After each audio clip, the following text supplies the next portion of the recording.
Најдоцна до средината на август ќе профункционира првиот стационар за напуштени животни во Штип, најавија денес од Штипската локална самоуправа.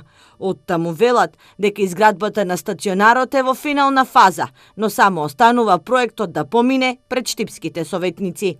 Веќе во финална изработка, односно дека самиот објект е подготвен. Она што е потребно е да се докомплетира документацијата и исто така комплетна документација да се отиде на Совет на општина Штип, каде што треба да биде и пуштен во употреба. Агенцијата за храна и ветеринарство првично го одобри проектот, со насока во објектот да биде обезбедено посебна просторија, во која ќе се складира храната и лековите со кои ќе се третираат напуштените животни.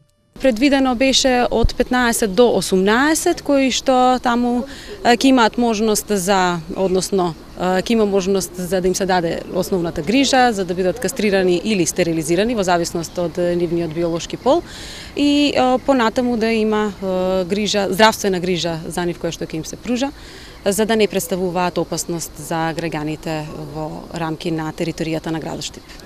И додека се чека на стационарот во Новакова чешма, градот се полни со кучиња скитници.